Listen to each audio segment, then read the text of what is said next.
বাবাকে খুঁজছে 2 বছরের ছোট্ট সাইমা। ময়মনসিংহ জেলায় যারা শহীদ হয়েছেন তাদের মধ্যে সাইমার বাবাও একজন।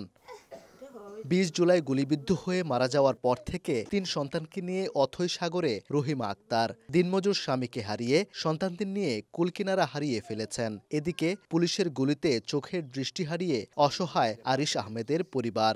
একটা মানুষ থাকালীনই চলা অনেক কষ্ট হয়ে যায়, আর সে যে নাই, সে 3টা বাচ্চা নিয়ে কিভাবে, যারা মারছি আমি তাদের বিচার চাই। আমার চাওয়া এটাই, আমার চোখটা যেন ভালো হয়, আমি যেন আগের মতো দেখতে পারি, আমি যেন আগের মতো সবার সাথে চলতে পারি। আমি আমার ছেলের আশা করতে পারলাম না।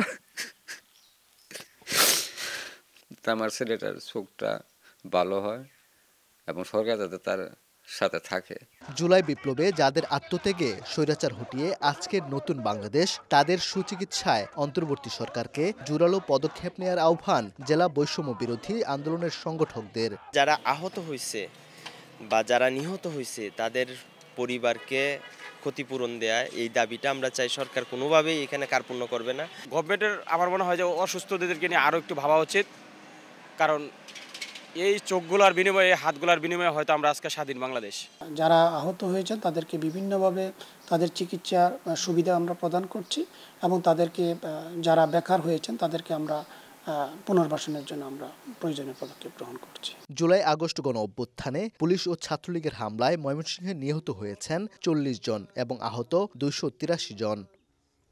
ওবায়দুল হক, সময় সংবাদ, ময়মনসিংহ।